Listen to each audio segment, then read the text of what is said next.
So guys, जैसा कि हमने पिछले एपिसोड में देखा कि आओ लाओ अब जियोयान को ट्रेन करने लग गए थे, जिससे उसकी लेवल बढ़ने लगी, मगर उसे और ज्यादा रॉ मटेरियल्स की जरूरत थी। इसीलिए स्पिरिचुअल एलिक्सिर को नीलाम करने के लिए याफे के पास आ गया था, जहां यान के डेढ़ ने ही 40,000 सिक्कों में वो एलिक्सिर खरीद लिया था। फिर अब हमें दिखाया जाता है कि जियोयान जब ऑक्शन से मिले हुए पैसों को लेकर घर आता है तो अपने पिता की बातें सुनता है, जिन्हें फर्स्ट और सेकंड एल्डर बता रहे होते हैं कि आज तुमने अपने बेटे की वजह से बहुत गलत फैसला लिया, क्योंकि पहले से ही हमारे पास बहुत कम पैसे हैं, जिससे हमारा जियो परिवार मुश्किलों का सामना कर रहा है। तो जान जियो कहते हैं कि मैं इन पैसों का भुगतान अपने पर्सनल टूल्स को बेचकर कर दूंगा, और वो बाहर आ जाते हैं। जियान डर जाता है, तभी याओ लाओ अपने अंगूठी में उन पैसों को छिपा लेता है ताकि जियोयान के डैड उन्हें ना देख सके। जान जियोयान के पास आते हैं और उसे कहते हैं कि मैं तुम्हारे लिए कुछ लाया हूँ। फिर वो उसे स्पिरिचुअल एलिक्सिर देते हैं। इससे वो खुश होता है और अपने डैड को गले लगाकर कहता है कि मैं अपनी लेवल बढ़ाने की पूरी कोशिश कर रहा हूँ। तो वो कहते हैं कि मुझे पता है कि तुम बहुत मेहनत कर रहे हो। जियोयान अपने कमरे में आ जाता है और सोचता है कि अब मुझे आज रात ही लेवल 6 पर पहुंचना होगा। मैं अपने पिता को और ज्यादा निराश नहीं कर सकता। याओ लाओ से कहते हैं कि मैं तुम्हें चेतावनी दे रहा हूँ कि तुम्हें इतनी जल्दबाजी नहीं करनी चाहिए। जियोयान कहता है कि इससे कोई फर्क नहीं पड़ता। याओ लाओ कहते हैं कि फिर तो ठीक है, तुम्हें बहुत कड़ी मेहनत करनी होगी, और अब वो प्रैक्टिस करने लग जाते हैं। वो दिन रात मेहनत करता है। वो क्रशिंग स्किल सीखने के लिए बांस को हिट कर रहा था, जिससे उसे हाथ में बहुत दर्द होता है। इसीलिए याओ लाओ को कहता है कि भले ही इस टेक्निक में बहुत पावर हो, पर इससे मेरा हाथ भी टूट सकता है। याओ लाओ बताते हैं कि ऑक्टाडिक क्रशिंग टेक्निक बहुत उपयोगी और फायदेमंद है, मगर तुम्हारी पावर कम होने की वजह से तुम इसे नहीं सीख पा रहे हो। इसीलिए तुम्हें फायर विंड पाम और वैक्यूम पाम को सीखने पर फोकस करना चाहिए। एक छोटे बांस को उठाकर फायर विंड पावर से तोड़ देता है। याओ लाओ कहते हैं कि तुम्हारा प्रयास बुरा नहीं था,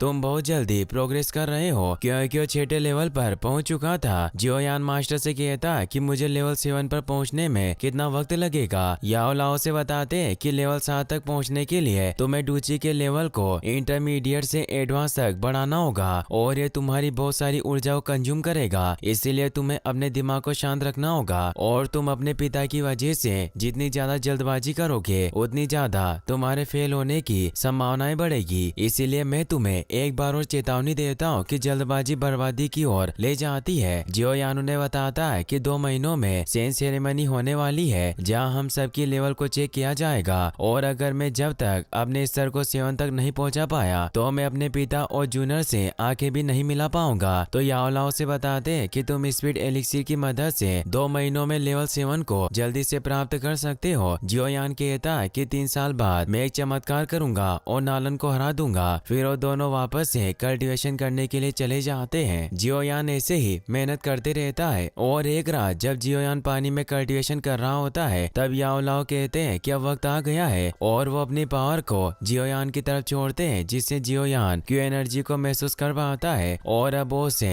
एलिक्सिर को भी पानी में मिला देते हैं, जिससे जियोयान की ताकत बढ़ जाती है और उसका लेवल भी बढ़ जाता है, जिससे वो खुश होता है। फिर अब हमें कुछ दिनों बाद का सीन दिखाया जाता है। जब जियोयान अपने कमरे में सो रहा होता है, तब जूना दौड़ते हुए उसके कमरे से बाहर आती है और उसे नींद से उठा देती है। वो उसे जल्दी से एरिना की तरफ लेकर जाने लगती है, क्योंकि आज सेंस सेरेमनी थी और ये एक तरह का ग्रेजुएशन समारोह था, जहाँ आज सभी स्टूडेंट की लेवल को चेक किया जाएगा, और जिनकी लेवल 7 से कम होगी उन्हें फेल कर दिया जाएगा। इसीलिए वो दोनों एरिना में पहुंच जाते हैं, जहां पहले जियो जूनियर को टेस्ट करने के लिए बुलाया जाता है। वो जब अपनी लेवल को चेक करती है तो उसकी लेवल 9 होती है, यानी कि वो एक्सपर्ट डूची मास्टर बन गई थी। अब जियोयान की बारी आती है और वो भी लेवल चेक करने के लिए आगे बढ़ता है, मगर सभी उसका मजाक बनाने लगते हैं। तुम्हारी लेवल तो अब 2 पर ही रह गई होगी। मगर जियोयान जब उस स्तंभ पर अपनी लेवल चेक करता है तो उसकी लेवल 7 आती है। इससे सभी हैरान रह जाते हैं। जान जियो भी अपने बेटे के लिए बहुत खुश होते हैं, क्योंकि उसने काफी अच्छी प्रोग्रेस की थी। इसीलिए सभी जान जियो को बधाई देते हैं। जियोनिंग सोचता है कि भले ही तुम स्तर 7 पर पहुंच गए हो, पर अभी भी तुम मुझसे एक स्तर पीछे हो, इसीलिए तुम मेरे साथ कॉम्पीट कैसे करोगे। वही हमें जिया लीबी को दिखाया जाता है। यहाँ वो अपने डैड को इस बारे में बताता है कि जियोयान की लेवल वापस से बढ़ रही है। तो जिया लीबी कहते हैं कि क्रो सिटी में 1 महीने बाद ओपनिंग सेरेमनी होने वाली है, जान परिवार भी आ सकते हैं। इसीलिए हम वहाँ जाएंगे और पता लगाएंगे कि जियोयान अल्केमिस्ट की मदद ले रहा है या नहीं। याओ को भी उनका आइडिया अच्छा लगता है। फिर हमें 1 महीने बाद एरिना का सीन दिखाया जाता है जहाँ जिया लीबी भी सेरेमनी में पहुंच जाता है। फर्स्ट एल्डर सभी को बताता है कि आज जियो फैमिली एज की ओपनिंग सेरेमनी है, इसीलिए हम आज एक टेस्ट करेंगे। और वो सबसे पहले जियोयान को आगे बुलाते हैं और उसे कहते हैं कि अभी तुम लेवल 7 पर हो, इसीलिए पारिवारिक कानून के अनुसार तुम्हें अपनी पहली प्रतियोगिता स्वीकार करनी होगी और नोए डूची लेवल या उससे नीचे का कोई भी व्यक्ति तुम्हें चैलेंज कर सकता है। जियोनिंग बाहर निकल कर आता है और कहता है कि मैं जियोयान के साथ लड़ना चाहता हूँ, यह मेरा चचेरा भाई है। और वो जियोयान पर हमला करने लग जाता है। वो अपनी येलो इंटरमीडिएट लेवल टेक्निक और स्प्लिटिंग क्लो अटैक ट्रिक का यूज करता है। जियोयान उसके वार को रोकता है और ब्लैक ज्वान टेक्निक का यूज करके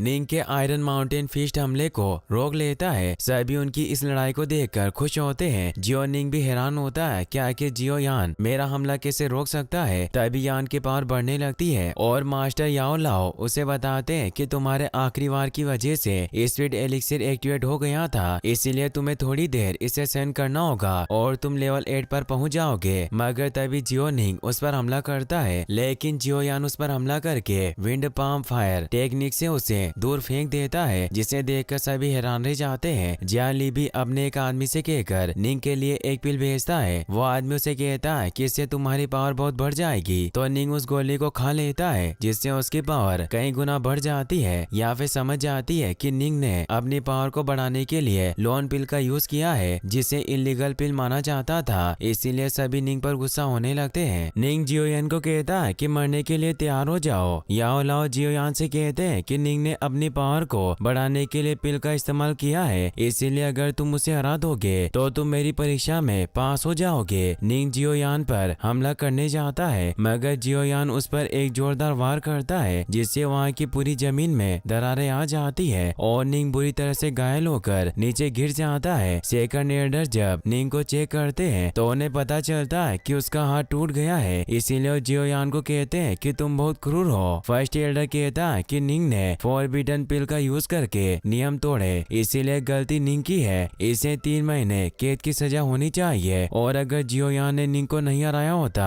तो इसे कड़ी सजा दी जाती। और वो ऐलान करता है कि जियोयान विजेता है। जूनर और जान जियो इससे खुश होते हैं। जियोयान अपने मास्टर को कहता है कि हम जीत गए। तो याओ लाओ से कहते हैं कि ये सब निंग की वजह से हुआ, अगर वो तुम पर घातक हमला नहीं करता तो तुम इतनी जल्दी लेवल अप नहीं कर सकते थे। फिर हम देखते हैं कि जिया ली भी काफी परेशान होता है। वो अपने बेटे से कहता है कि अगर जियोयान ऐसे ही अपने लेवल को अप करता रहा तो हमारे लिए जियो परिवार को मिटाना नामुमकिन हो जाएगा और उल्टा हमारा जियाली परिवार ही नष्ट हो जाएगा। याओ ने कहता है कि मेरे पास एक आइडिया है और वो शियोशी नाम के आदमी को वहाँ बुलाता है, जो 2 लड़कियों के साथ वहाँ आता है। याओ अपने डेट को बताता है कि एक अल्केमिस्ट है और उसे अपने डेट से मिलवाता है। लियोशी उन्हें कहता है कि तुम्हें इतना ज्यादा विनर होने की कोई जरूरत नहीं है, मैं तुम्हारी जियो परिवार को मिटाने में मदद करूंगा। बस मेरी एक रिक्वेस्ट है कि तुम्हें मेरे काम के बदले मुझे लड़कियां लाकर देनी होगी। मगर जिया ली भी को लियोशी अच्छा नहीं लगता,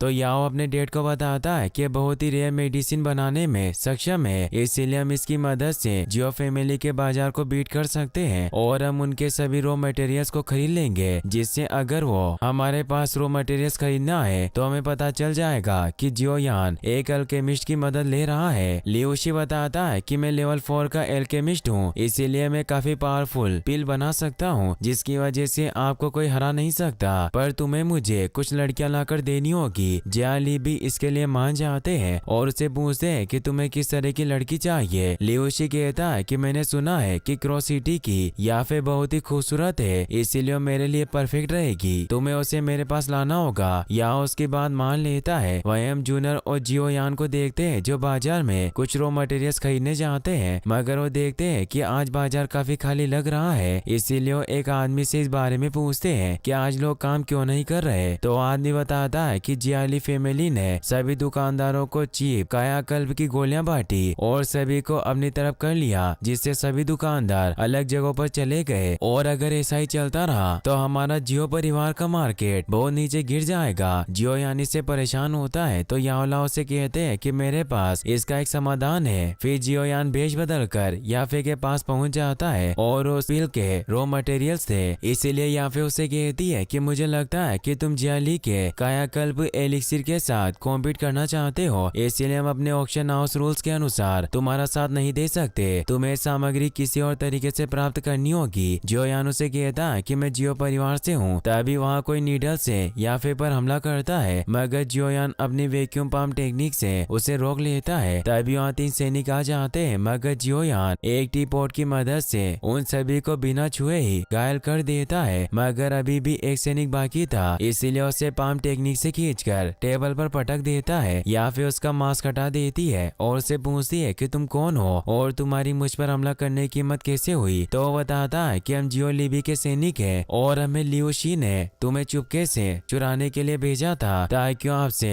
मनोरंजन कर सके। याफे को उस पर बहुत गुस्सा आता है और वो उसे चाटे मारकर वहाँ से भगा देती है। जियो लिबी की इस हरकत से उसे बहुत गुस्सा आता है और अब वो जियोयान से पूछती है कि तुम जियो परिवार की मदद क्यों करना चाहते हो। तो जियोयान कहता है कि उन्होंने पहले ही मुझ पर एक एहसान किया था जिसे मुझे चुकाना है। या फिर उसकी मदद करने के लिए तैयार हो जाती है, मगर वो एक शर्त रखती है कि मैं तुम्हारा चेहरा देखना चाहती हूँ। तो उसे अपना फेस दिखाता है। या फिर इससे हैरान होती है कि वो जियोयान है और उसे कहती है कि तुम हमेशा लोगों को आश्चर्यचकित करते हो। जियोयान कहता है कि मुझे इन बातों को सीक्रेट रखना है। वही हम जियालिबी को देखते हैं जो अपने बेटे को कहता है कि लियोशी की वजह से या फिर हमारे खिलाफ हो गई है। याओ ने कहता है कि आपको चिंता नहीं करनी चाहिए, ऑक्शन हाउस से हमें खबर मिली या फिर अभी भी हमें जरूरत के मटेरियल्स प्रोवाइड करेगी, लेकिन उसने उन मटेरियल्स की कीमत को 5 गुना बढ़ा दिया है। जियालिबी कहते हैं कि ये सब लियोशी की वजह से हुआ है, मगर या फिर अभी भी हमारे साथ के कनेक्शन को नहीं तोड़ना चाहती, इसीलिए हम बहुत भाग्यशाली है। तो याओ ने कहता है कि याफे ने हमें मटेरियल की कीमत चुकाने के लिए 2 दिन दिए हैं और हमारे पास अभी इतने पैसे नहीं है। जियालिबी कहता है कि अगर हम जियो परिवार को हराना चाहते हैं तो हमें 5 गुना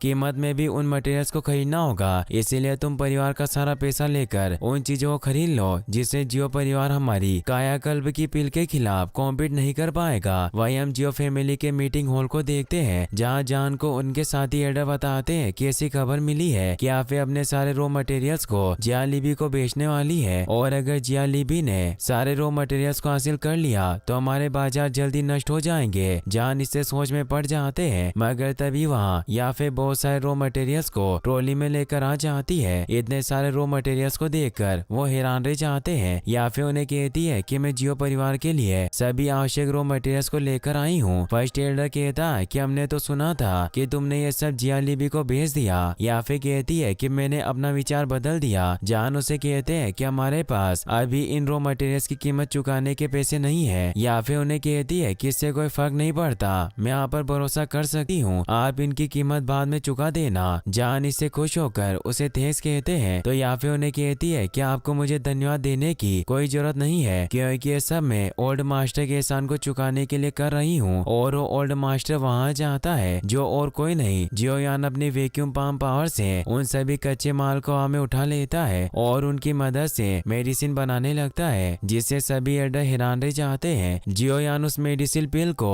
सारी बोतलों में भर देता है जो एक ब्लड कोएगुलेंट पाउडर होता है। वो जान को बताता है कि मैंने इसका अध्ययन किया है, इसका प्रभाव कायाकल्प पाउडर से 10 गुना अधिक मजबूत है और अब ये सभी मेडिसिन आपकी है, मुझे इसके बदले में आपसे कुछ नहीं चाहिए। जान कहता है कि बहुत ही महान उपहार है, मैं इसे कैसे स्वीकार कर सकता हूँ। तो जियोयान कहता है कि आपका बेटा बहुत भाग्यशाली है और मैं उसे पसंद करता हूँ, इसीलिए सब मेरी तरफ से उसके लिए गिफ्ट है। जान जियोयान को बुलाने लगते हैं, मगर उन्हें रोककर कहता है कि वो अभी व्यस्त होगा, इसीलिए मैं अभी जा रहा हूँ और वहाँ से निकल जाता है। याफे भी वहाँ से निकल जाती है। जियोयान जब बाहर आता है तो बारिश होने लगती है, तभी वहाँ याफे छाता लेकर आ जाती है और वो जियोयान को कहती है कि तुम्हें सावधान रहना होगा क्योंकि जियाली का परिवार तुम्हें चोट पहुँचाने की पूरी कोशिश करेगा। जियोयान कहता है कि जब तक तुम मेरे साथ हो मुझे किसी बात का डर नहीं है। तभी याओ लाओ कहता है कि मैं भी तुम्हारे साथ हूँ। इससे वो दोनों हंसने लगते हैं और यहीं पर ये एपिसोड एंड हो जाता है। गाइस, अगर आप इसका नेक्स्ट पार्ट भी जल्दी देखना चाहते हैं तो इस वीडियो को लाइक करने के साथ साथ चैनल को सब्सक्राइब जरूर कर लें। Thanks for watching.